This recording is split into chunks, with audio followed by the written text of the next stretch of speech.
우리에게 주신 하나님의 말씀 누가복음 20장 9절부터 19절까지 말씀입니다. 이것은 하나님의 말씀입니다. 이 비유로 백성에게 말씀하시되 한 사람이 포도원을 만들어 농부들에게 새로 주고 타국에 가서 오래 있다가 때가 이르매 포도원 소출 얼마를 바치게 하려고 한 종을 농부들에게 보내니 농부들이 종을 심히 때리고 거저 보내었거늘 다시 다른 종을 보내니 그도 심히 때리고 능욕하고 거저 보내었거늘 다시 세 번째 종을 보내니 이도 상하게 하고 내어 쫓은지라. 포도원 주인이 가로되 어찌할꼬 내 사랑하는 아들을 보내리니 저희가 혹 그는 공경하리라 하였더니 농부들이 그를 보고 서로 의논하여 가로되 이는 상속자니 죽이고 그 유업을 우리의 것으로 만들자 하고 포도원 밖에 내어 쫓아 죽였느니라. 그런즉 포도원 주인이 이 사람들을 어떻게 하겠느뇨? 와서 그 농부들을 진멸하고 포도원을 다른 사람들에게 주리라 하시니 사람들이 듣고 가로되 그렇게 되지 말하시이다 하거늘 저희를 보시며 가라사대 그러면 기록된 바 건축자들의 버린 돌이 모퉁이의 머릿돌이 되었느니라 함이 어찌미뇨? 무릇 이 돌 위에 떨어지는 자는 깨어지겠고 이 돌이 사람 위에 떨어지면 저로 가루를 만들어 흩으리라 하시니라. 서기관들과 대제사장들이 예수의 이 비유는 자기들을 가리켜 말씀하심인 줄 알고 즉시 잡고자 하되 백성을 두려워하더라. 아멘. 오늘 이 말씀으로 내 사랑하는 아들을 보내리니 라는 제목으로 하나님의 말씀을 선포하겠습니다. 예수님은 이 땅에서 사역하시던 내내 유대인 통치자들과 자주 충돌하시곤 했습니다. 오늘 비유의 배경이 되는 20장 1절부터 읽어보셔도 그런 충돌이 나타나고 있습니다. 그리고 이 비유도 그런 충돌 가운데 베풀어지고 있습니다. 1절 한번 보시면요. 예수께서 성전에서 백성을 가르치며 복음을 전하고 계셨다고 합니다. 그런데 누가 가까이 옵니까? 대제사장들과 서기관들이 장로들과 함께 가까이 왔습니다. 자, 이 구성이 바로 산헤드린이라고 불리던 유대인의 통치자들이었습니다. 그 유대인의 지도자들이었죠. 자, 이들이 예수님께 와서 묻습니다. 당신 무슨 권세로 지금 이런 일들을 행하십니까? 이렇게 묻습니다. 이 말은 당신 뭘 믿고 이럽니까? 도대체 뭘 믿고 이러는 겁니까? 우리 뒤에는 하나님이 계신데 당신 뒤에는 누가 있길래 이런 행동을 하는 겁니까? 이렇게 물은 겁니다. 예수님이 무슨 일을 했길래 이 사람들이 이렇게 흥분했습니까? 예수님 무슨 일을 하셨냐면 성전에서 장사꾼들 내쫓으셨습니다. 안식일에 병을 고치셨습니다. 그리고 너의 죄를 용서한다 이런 말씀들을 하셨습니다. 유대 통치자들이 생각하기에 이런 이 성전을 깨끗게 하고 안식일에 병을 고치고 죄를 용서한다 이런 일들은 하나님만 하실 수 있는 일이었습니다. 근데 예수님이 자꾸 하나님만 하실 수 있는 일들을 계속 하시는 거예요. 이들이 보기엔 계속 선을 넘는 거죠. 여러분 왜 그렇습니까? 우리 자녀들 한번 대답해 보시죠. 예수님이 왜 하나님만 하실 수 있는 일들을 하시고 계십니까? 네, 예수님이 하나님이시기 때문에 그렇습니다. 이 누가복음을 읽는 독자들은 왜 예수님이 이렇게 하시는지 다 알죠. 우리도 다 알고 있습니다. 그러나 유대 통치자들은 예수님이 하나님의 아들이라는 증거가 자꾸 보이는데도 인정하기를 싫어했습니다. 인정하지 않았던 게 아니고 인정하기를 싫어했습니다. 왜냐? 자기들만 하나님 나라를 마음대로 주무르고 싶었기 때문입니다. 하나님 나라의 가장 높은 자리와 권리를 독차지하고 싶었기 때문이죠. 그래서 이 유대 통치자들에게 하나님의 아들이신 예수님, 하나님의 일들을 막 하시는 이 예수님이 굉장히 눈의 가시처럼 보였던 것입니다. 오늘 읽은 비유는 이러한 유대 통치자들에게 임할 심판을 예고하고 예언하는 말씀입니다. 예수님은 하나님의 아들을 거부하는 너희들이 결국 어떻게 될 것인가? 이렇게 될 것이다 하면서 이 비유를 지금 우리에게 말씀하고 계십니다. 그래서 백성들을 향해 몸을 싹 돌리시고 비유로 설교하기 시작하셨습니다. 그러니까 백성들에게 예수님이 이 설교를 하고 계시지만 예수님 누구를 굉장히 지금 의식하고 계신다? 네, 이 설교를 지켜보고 있는 유대 통치자들을 의식하고 있고요. 그들 들으라고 하는 경고의 메시지입니다. 그럼 제가 오늘 이 본문을 선택한 이유는 우리 교회에도 동일한 경고가 필요하다는 여러 장로님들의 진단이 있었기 때문입니다. 말씀 앞에서 우리의 삶을 한번 비춰봐야 될 것 같습니다. 우리도 유대인 지도자들처럼 하나님의 아들을 거부하고 있지 않은가? 그분과 충돌을 계속 일삼고 있지는 않은가? 예수님은 알긴 알지만 그분을 나의 하나님으로 인정하기는 싫어하지 않는가? 만일 그렇다고 한다면 당장 돌이켜야 합니다. 이 일을 위하여 오늘도 우리 주님 오셔서 말씀하실 겁니다. 마음 열어 들으시고 또 믿고 회개하는 여러분 되시기를 간절히 바랍니다. 먼저 비유를 살펴보겠습니다. 9절부터 우리 성경을 같이 보면서 비유를 살펴볼 텐데요. 9절을 보시면 한 사람이 있었습니다. 이 사람 바로 포도원 주인이었습니다. 그는 포도원을 만들어서 농부들에게 새로 주고 멀리 오랫동안 여행을 떠났다. 이렇게 기록하고 있습니다. 자, 새로 주었다. 이 말이 자녀들에게 좀 어려울 수 있는데, 새로 줬다는 것은 농부들이 포도원을 받았잖아요. 그러면 포도원을 잘 일구면 포도 열매들이 막 맺히겠죠. 그러면 그 포도 중에 일부를 주인에게 바치는 조건으로, 나머지는 자기가 갖고요. 일부를 주인에게 바치는 조건으로 포도원을 빌려줬다. 이것이 바로 새로 줬다. 이런 뜻입니다. 자, 여기서 좀 신기한 표현이 이 주인이 포도원을 다 만들어서 줬다라는 표현입니다. 보통은 어떻게 하느냐? 보통은 이 땅 주인이 맨 땅을 줍니다. 아무것도 없는 땅, 빈 땅을 주죠. 그래서 농부들에게 야, 너희들이 울타리도 치고 나무도 심고 거름도 주고 망대도 세우고 그렇게 해서 너희들이 포도원을 만든 다음에 그 포도원을 잘 일구어서 나에게 소출을 바치라. 이게 일상적인 상황이었습니다. 그런데 이 포도원 주인은 너무 착하죠. 너무 선한 주인이어가지고 포도원을 아름답게 다 갖추고 완성한 다음에 마치 선물처럼 이 포도원을 농부들에게 빌려주었습니다. 그리고 멀리 여행을 떠났습니다. 시간이 지나서 세를 받아야 할 때가 되었습니다. 그래서 10절 말씀 보시면 때가 이르매 주인이 어떻게 합니까? 포도원 소출, 그러니까 포도원에서 거둔 열매들 중에 얼마를 받게 하려고 한 종을 농부들에게 보내게 됩니다. 근데 원어 성경을 읽어보면요. 여기 이 소출 중에 얼마라고 되어 있는데 딱 포도 하나를 얘기하는 거예요. 포도 한 송이. 포도 한 송이를 보내라. 이렇게 기록되어 있습니다. 왜 이렇게 쌉니까? 왜 이렇게 싼 거죠? 새가?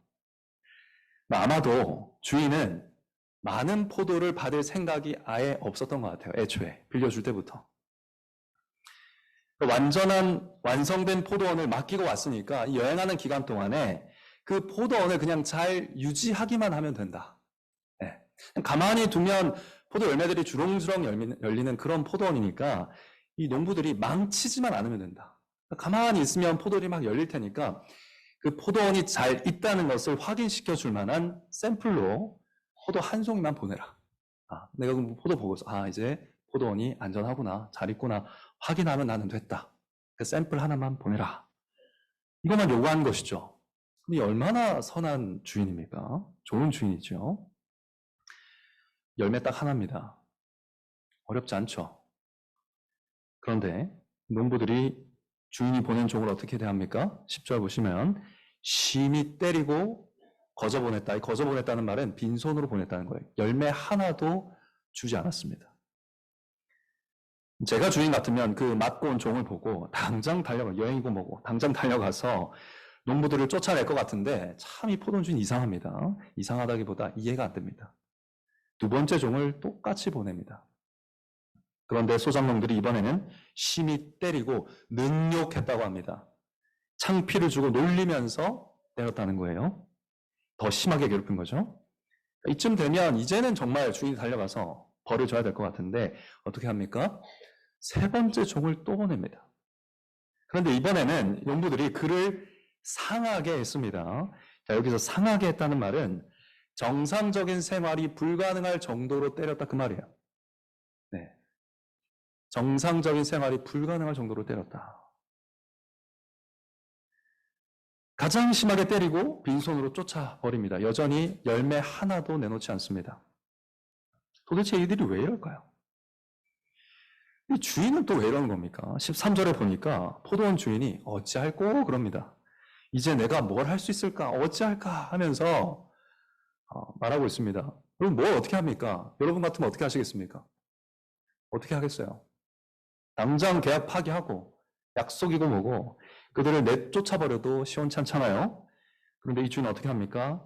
한 번 더 참습니다. 인내하고 또다시 농부들에게 약속을 지킬 수 있는 기회를 줍니다. 약속을 지킬 수 있는 기회. 약속을 지키라고 누구를 보냅니까? 내 사랑하는 아들을 보내리니 합니다. 여기서 내 사랑하는 아들이라는 표현은요, 다른 말로 하자면 내 하나뿐인 독자 이런 뜻입니다. 이게 이스라엘의 표현법 중에 하나인데요. 창세기 22장 2절 보시면 하나님이 아브라함에게 독자 이삭을 바치라 하면서 이렇게 말씀하십니다. 내 아들, 내 사랑하는 독자 이삭, 내 사랑하는 아들 독자 이삭을 데리고 모리아 땅으로 가서 그를 번제로 드리라 이렇게 기록이 되어 있습니다. 그러니까 이게 표현법입니다. 이스라엘에서는 내 사랑하는 아들 하면 그 하나밖에 없다는 뜻이에요. 그 독자를 보낸 겁니다. 왜냐? 포도원 주인이 이렇게 생각했던 것 같아요. 내가 사랑하는 독자를 보내면 소작농들이 내 아들은 공경하겠지. 종을 보내갖고 이 사람들이 기분이 나빴나? 내 아들을 보내면 이 아들은 공경하겠지. 이 아들을 보낼 만큼 내가 지금 이 약속이 중요하다는 것을 깨닫고 이제는 열매 하나 보내주겠지. 이렇게 생각했습니다. 그런데 농부들이 어떻게 합니까? 14절에 그를 보자마자, 그 아들을 보자마자 의논을 하기 시작합니다. 이 보자마자 의논했다 이 말은요. 농부들이 마음속으로 다 원래 품고 있었던 말을 아들을 보자마자 내뱉기 시작했다 그 말입니다. 죽이자. 죽이자. 그 생각이 바로 죽이자였습니다. 이 아들은 유일한 포도원의 상속자구나. 죽이자. 그래서 그가 받을 유업, 그가 받을 포도원을 우리 것으로 만들자. 이렇게 생각했던 겁니다. 자, 여기서 농부들의 마음이 드러납니다. 이들이 왜 그렇게 종들을 때렸는가? 이들은 처음부터 종이 될 마음이 없었던 거죠. 처음부터 주인을 섬길 마음이 없었던 겁니다. 포도원을 가꾸거나 열매를 맺고 싶은 마음이 없었습니다. 기회를 잘 타가지고 포도원을 어떻게 하면 삼켜버리고 포도원의 주인이 어떻게 하면 될 수 있을까 그 생각만 했던 것 같습니다. 그래서 이 농부들은 포도원 주인의 아들을 어떻게 합니까? 포도원 밖에 끌고 가서 죽입니다. 자, 그러면 주인이 어떻게 하겠는가? 예수님 묻습니다. 그리고 답하십니다. 그들을 멸하고 포도원을 다른 사람들에게 주어야 하리라. 비유는 이렇게 끝이 나죠. 그런데 이 비유를 들은 백성들, 이 비유의 설교를 들은 백성들은 이 말씀을 깨달아요. 뭐 어떻게 반응합니까? 그렇게 되지 말아지이다. 이렇게 외칩니다. 16절이죠. 그리 되지 않게 하소서. 그렇게 되지 말게 하소서. 이런 비극적인 결말은 아닙니다. 무슨 말이죠? 농부들이 주인을 대항하지 말게 하십시오. 주인의 아들도 죽지 않게 하십시오. 이런 비극적인 결말로 이야기가 마치지 않게 하십시오. 이렇게 외치고 있습니다. 그러니까 이 비유 설교를 들은 사람들은 이 소작농들이 지금 죄를 지었고 잘못했고 이런 일이 일어나면 안 된다는 것을 분명하게 깨달았던 것 같습니다. 그런데 이 농부들의 잘못을 전혀 깨닫지 못하는 자들이 요 옆에 서 있었죠. 17절부터 예수님은 이 본격적으로 옆에서 엿듣고 있던 유대 지도자들을 향해서 말씀하기 시작합니다. 그러면 기록된 바 성경에 뭐라고 기록되어 있냐? 건축자들의 버린 돌이 모퉁이의 머릿돌이 되었느니라 함이 어찌미뇨 이렇게 말씀하십니다. 이게 갑자기 우리에게는 굉장히 수수께끼처럼 들리긴 한데 말씀이 시편 118편 22절 말씀 그대로 인용하신 말씀입니다. 그 시편을 보시면 다윗이 자기 자신을 건축자들의 버린 돌이다 이렇게 비유를 합니다. 내가 이 나라의 건축자들의 버린 돌이야 이렇게 얘기를 하는 겁니다. 건축자들은 누굴까요? 네, 나라를 세운다고 하는 사람들, 성전을 세운다고 하는 사람들 누굽니까? 나라의 통치자들, 성전의 통치자들을 얘기하는 것이죠.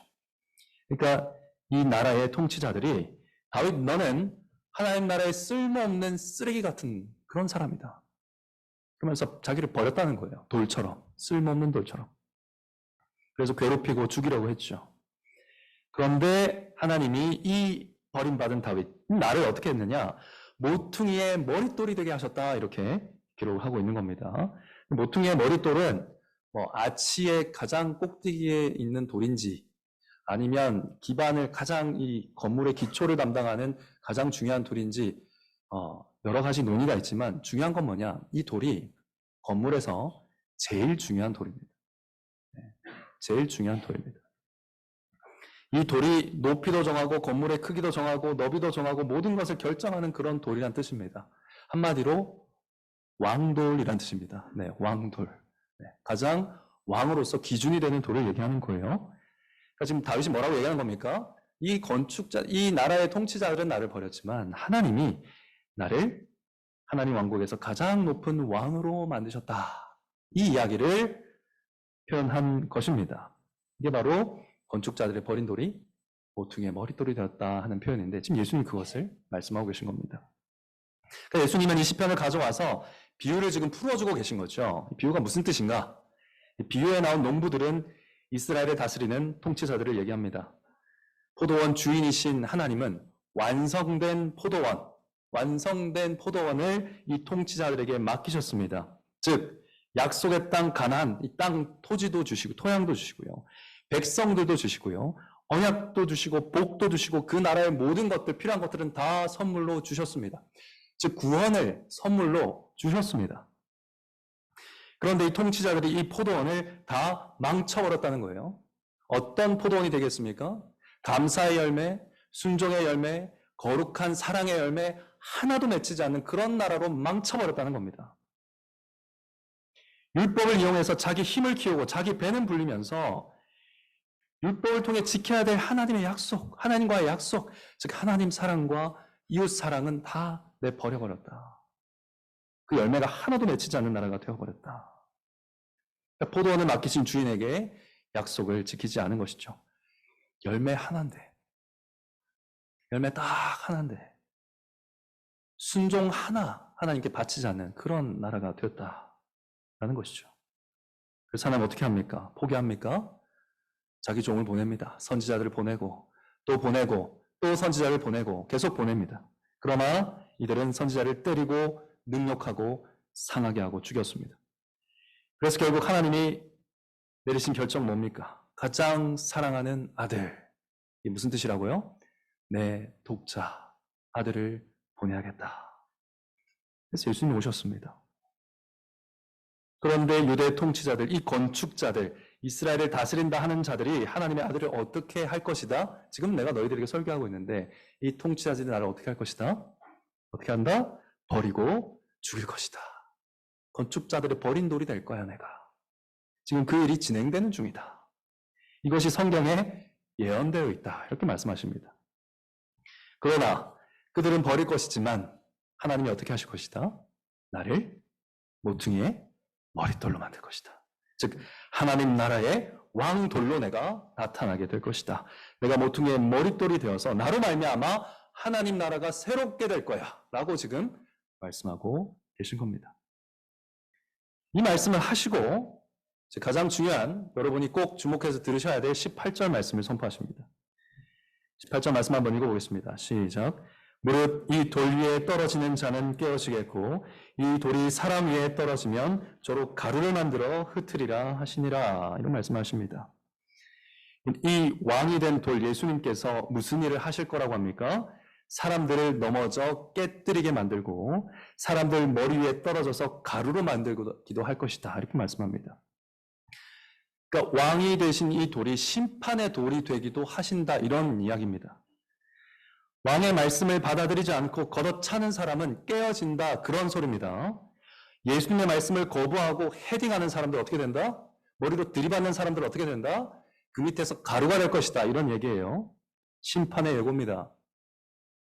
그래서 19절 보시면 서기관들과 대제사장들이 이 말씀이 자기들을 향한 심판 예언이라는 것을 알아듣습니다. 알아들어요. 그래서 어떻게 합니까? 예수님을 잡으려고 하죠. 그런데 백성을 두려워해서 잡지 못합니다. 그러나 결국 이들은 예수님을 잡아서 포도원 밖, 예루살렘 밖에 끌고 와서 어떻게 할 겁니까? 십자가에 못 박아 죽일 것입니다. 자, 예수님은 오늘 비유를 통해서 무슨 말씀하고 계십니까? 예수님이 하나님의 아들이다라는 것을 거부하는 자들, 나를 거부함으로써 아버지를 거부하는 사람들, 그 사람들, 그 유대 지도자들은 심판을 받게 될 것이다. 그들이 지금 독차지하려고 하고 있는 이 하나님의 나라는 오히려 빼앗기게 될 것이다. 모퉁이 돌이신 그리스도의 반석 위에 교회가 세워지게 될 것이고 그 교회가 이제 하나님 나라의 포도원을 일구는 새로운 일꾼들이 될 것이다. 지금 이 말씀을 하고 계신 것이죠. 그리고 이 말씀 그대로 이루어졌다는 것을 우리가 사도행전 강해를 통해서 살펴보았습니다. 오순절 성령님이 임하셔서 그리스도의 복음을 모퉁이의 머릿돌로 하는 교회가 세워지게 되지요. 옛 성전은 아무 기능을 하지 못합니다. 아무 기능을 하지 못합니다. 그리스도의 몸된 교회에 속한, 그러니까 저와 여러분들이 이제 이 포도원에서 포도를 일구어야 될 농부들이 되었다는 것을 이 말씀이 알려주고 있다는 겁니다. 그렇다면 성도 여러분, 오늘 이 말씀 우리에게 어떻게 적용해야 되겠습니까? 와, 이제 이 포도원 우리 거구나. 하나님 포도원 우리에게 주셨구나. 마냥 기뻐하기만 하면 될까요? 물론 기뻐해야죠. 저는 기뻐하기만 할 일은 아닌 것 같습니다. 오늘 경고를 받아야 됩니다. 우리는 포도원을 맡은 교회로서 18절 말씀을 경고로 받아야 됩니다. 무릇 이 돌 위에 떨어지는 자는 깨어지겠고 이 돌이 사람 위에 떨어지면 저로 가루를 만들어 흩으리라. 누가 이런 심판을 받습니까? 예수님의 말씀을 거듭 차는 사람들, 예수님의 말씀 귓등으로도 듣지 않는 사람들, 예수님의 말씀을 머리로 들이받는 사람들, 즉 불순종한 자들이 이런 심판을 받는다고 분명히 말씀하고 있는 겁니다. 그럼 함께 베드로전서 2장 7절 8절 말씀 한번 읽어보겠습니다. 베드로전서 2장 7절 8절 말씀입니다. 신약 378쪽입니다.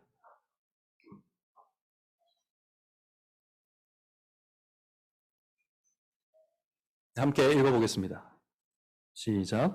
그러므로 믿는 너에게는 보배이나 믿지 아니하는 자에게는 건축자들의 버린 그 돌이 모퉁이의 머릿돌이 되고 또한 부딪히는 돌과 거치는 반석이 되었다 하니라. 저희가 말씀을 순종치 아니함으로 넘어지나니 이는 저희를 이렇게 정하신 것이라. 아멘. 여러분, 이 말씀 보시면 예수님은 그를 믿는 자에게는 보배로운 모퉁이의 머릿돌이다 이렇게 말씀하십니다. 우리의 기초석이 되는, 흔들리지 않는 반석이 된다 이런 말이죠. 그러나 말씀을 순종치 아니하는 자에게는 거기 넘어지면 깨뜨려버리는 돌이 될 것이고 사람들 위에 떨어져 가루로 만들어버리는 심판의 돌이 될 것이라고 분명히 말씀하고 있습니다. 그게 거치는 돌이 될 것이라는 뜻입니다. 유대 종교 지도자들이 그럼 하나님께 바쳐드려야 했던 그 포도 한 송이가 뭐였겠습니까? 그 말씀에 순종하는 것이었습니다. 순종의 열매였죠. 그런데 그들은 순종의 열매를 단 하나도 드리지 않았던 겁니다. 단 하나의 말씀도 순종하지 않았다는 거예요. 그러니까 무시무시한 심판이 임한 것이죠. 그러면 우리는 그 심판받은 사람들과 아무 상관이 없는 사람들일까요? 우리는 그 심판받은 자들과 아무 상관없는 사람들입니까? 여러분, 우리 머리 위에 큰 돌이 있습니다, 지금. 우리 머리 위에도 큰 돌이 있습니다. 떨어지고 있습니다. 그거 보셔야 됩니다. 우리를 부수고 가루로 만들 그 큰 돌이 우리 위에 떠 있습니다. 지난 주일 설교를 한번 예로 들어볼까요? 그 예를 들어서 우리가 어떤 농부들인지 한번 살펴보십시오. 우리는 지난주에 염려하지 말라 하는 말씀 들었습니다. 기억하십니까? 기억하셔야 됩니다. 그럼 여러분, 이 살아가면서 그 말씀에 대한 순종의 열매가 단 하나라도 있어야 됩니다. 지난주에 살아가면서 이 염려하지 말라에 대한 말씀을 한 번은 생각하셔야 된다는 거예요. 한 하나님이 사랑하는 아들을 보내신 것처럼 예수님께서도 설교단에 자기 종을 보내셔가지고 말씀하셨습니다. 얘야, 너 지금 염려하고 있지? 너 지금 이런저런 염려하고 있지 않냐? 그런데 내가 그 염려 다 안다. 그리고 내가 너를 염려하고 있다. 내가 너를 염려하고 있어. 그러니까 너는 나만 믿고 그 염려를 버려라 하셨습니다. 그런데 한 주간 살면서 그 염려를 깨뜨리는 단 하나의 열매도 없었다? 예수님이 말씀하셨는데 매일 염려로 한 주간을 그대로 살았다? 그 예수님을 전혀 중요하게 여기지 않은 거 아닙니까? 공경하지 않은 것 아닙니까? 하나님이 보내신 아들을 공경하지 않은 것 아닌가요? 그 말씀을 주신 분을 전혀 중요하게 생각하지 않은 거죠. 여러분, 제가 조금 더 신랄하게 말씀드리면, 만약에 하나의 열매도 없었다면 여러분 이렇게 하신 겁니다. 여러분의 생각과 여러분의 습관과 여러분의 가치관을 그냥 돌처럼 들고서 예수님의 말씀을 때리고 깨뜨리고 가루로 만들어버린 겁니다.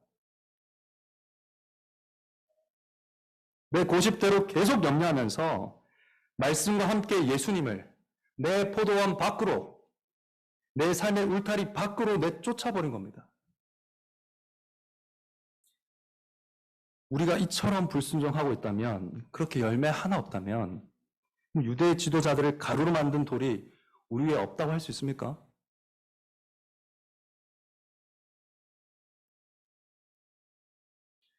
혹 이 자리에 지금 교회를 왔다 갔다 하고는 있지만 예수님의 말씀을 내 삶의 울타리 밖으로 자꾸 밀쳐내시는 분 없습니까? 내 생각과 내 삶의 고집의 돌을 들고서 들려오는 말씀을 다 깨부수고 계신 분 없습니까? 난 그냥 내 살던 대로 살란다. 설교를 듣긴 듣지만 그냥 내 뜻대로 살아야지 하는 분 혹시 계시지 않습니까? 여러분 위에 큰 돌이 있습니다. 언제 여러분 위로 떨어질지 모릅니다. 우리가 언제 한 줌 흙이 되고 가루가 될지 누가 합니까? 누구에게나 죽음은 갑작스럽게 옵니다. 누구에게나요. 호상이 어디 있습니까? 누구에게나 죽음은 갑작스럽습니다. 그렇게 하나님 앞에 갑자기 서게 될 텐데 그날 어떻게 하시려고 그러십니까? 하나님이 사랑하시는 아들과 그의 말씀을 매 주일마다 보내시는데 내 삶에서 끊임없이 그를 몰아낸 죄를 다 어떻게 감당하시려고 그러십니까? 지금 당장 그리스도께 도망치셔야 됩니다. 달려가셔야 됩니다. 그리스도를 믿고 회개하셔야 됩니다. 내가 믿음이 좀 있다 하시는 분들도 잘 들으십시오. 믿는다 하면서 여러분에게 선포된 설교를 전혀 중요하게 생각하지 않으면 어떡하죠? 순종하겠다는 마음 없이 그냥 듣고만 있으면 어떡합니까? 말씀을 잊어버리고 살면서 어떻게 나는 예수님을 공경한다라고 할 수 있을까요? 내 형제들아, 만일 사람이 믿음이 있노라 하고 행함이 없으면 무슨 이익이 있으리요? 그 믿음이 능히 자기를 구원하겠느냐? 행함이 없는 믿음은 그 자체가 죽은 것이라 했습니다. 한 해를 쭉 돌아보십시오. 지금 50호 주보거든요. 여러분이 50번 이상의 설교를 들었습니다. 열매 하나가 있습니까? 열매 하나.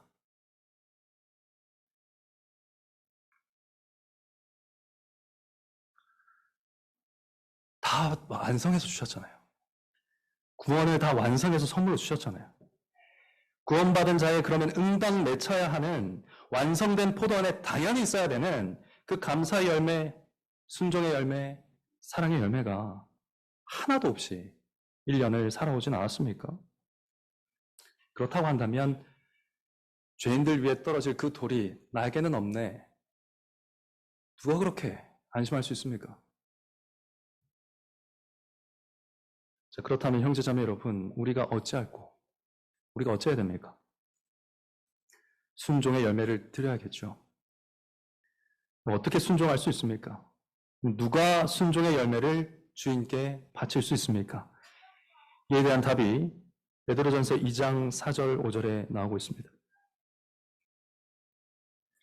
베드로전서 2장 4절 5절 다 같이 읽겠습니다. 시작.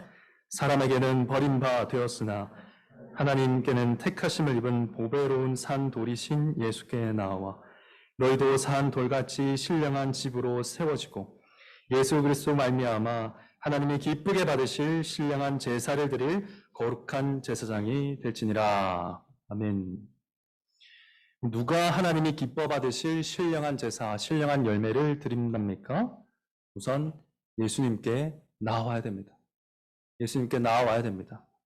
산 돌이신, 살아있는 돌이신, 생명의 돌이신 예수님께 나와서 깨어진 산돌이 되어야 됩니다. 깨어진 산돌. 이 사람들은 성령님이 거듭나게 하신 사람들, 즉 예수님을 믿음으로 자신을 깨뜨려버린 사람들을 이야기합니다. 이처럼 깨어진 사람들이 신령한 집의 벽돌이 되는 겁니다. 점점 자라나는 벽돌이 되는 거예요. 성장하고 자라나는 성전 벽돌이 되어서 세워져 갑니다. 바로 이 산 돌 같은 자들, 살아있는 돌 같은 자들이 주인이 원하시는 거룩한 제사, 거룩한 열매를 드릴 수 있다라는 것입니다. 사랑하는 성도 여러분, 누구든지 예수 그리스도께 나오십시오.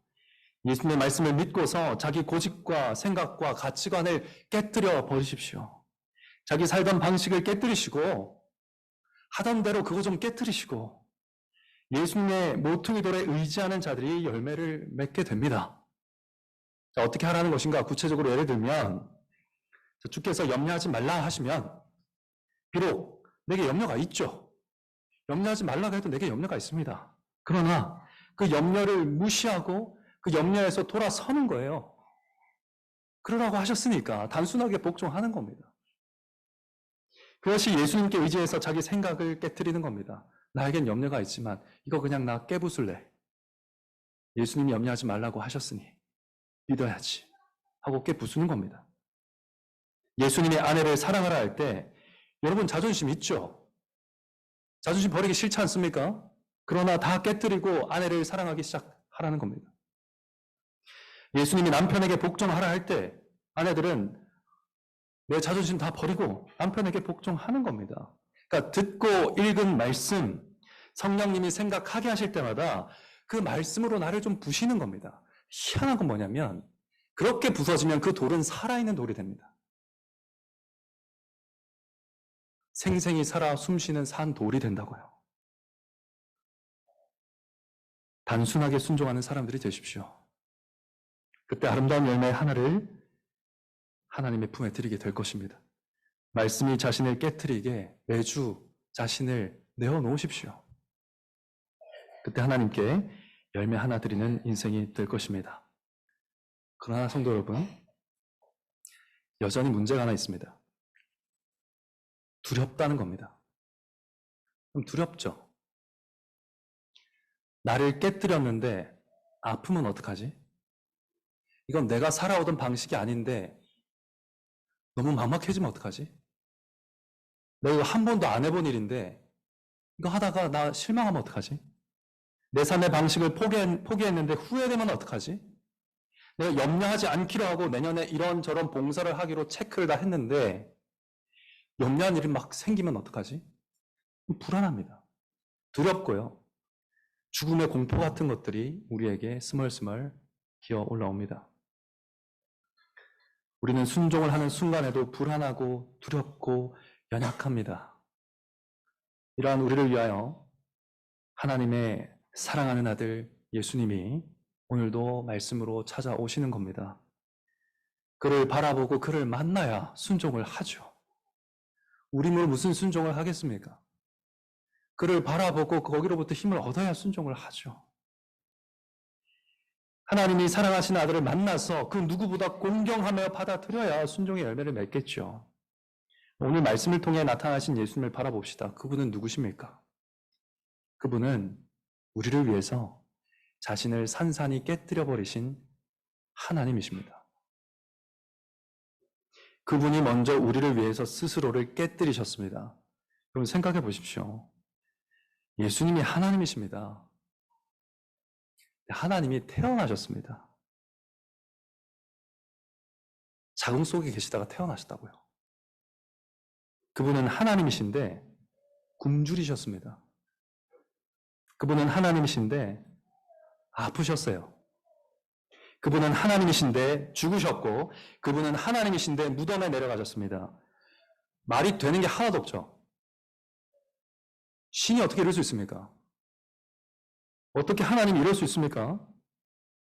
그러니까 여러분, 예수님은 하나님에 대한, 신에 대한 상식을 다 깨뜨리면서 우리에게 오신 겁니다. 예수님이 자신을 깨뜨리신 곳은 단지 십자가 위가 아닙니다. 여러분, 지구를 요만한 상자에 넣는 것, 그것이 하나님이 사람이 되시는 것을 비교하면 너무너무 그것이 쉬운 일입니다. 이 지구를 이 작은 상자 안에 넣는 게 훨씬 쉬운 일입니다. 하나님이 사람이 되신다는 것에 비하면. 능력이 무한하신 하나님이 육체의 피곤함을 경험하셨습니다. 그 깨어짐을 한번 우리가 다 알 수는 없겠죠. 생각해 보십시오. 시간을 초월해서 영원하신 분이 1분 1초를 우리의 시간을 사셨습니다. 33년을 사셨습니다.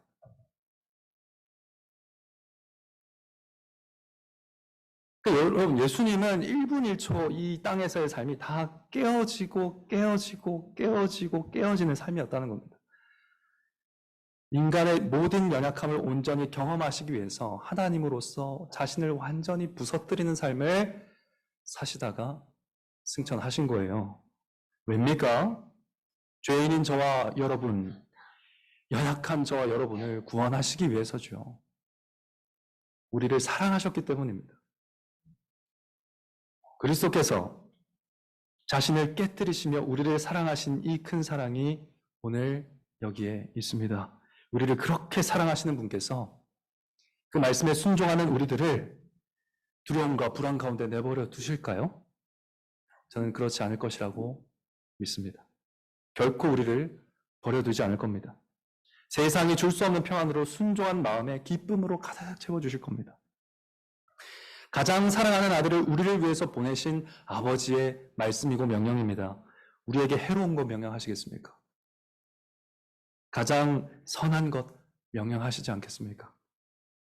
우리를 이처럼 사랑하시는 분이 하라고 하는데 믿고 순종할 수 있지 않겠습니까? 말씀에 맞추어서 살아가도 됩니다. 살아가도 됩니다. 두려워 마시고 그리스도의 반석 위에 강하고 담대한 여러분 되시기 바랍니다. 그렇게 그리스도를 바라보며 말씀대로 단순하게 순종하며 살아가는 여러분 되시기 바랍니다.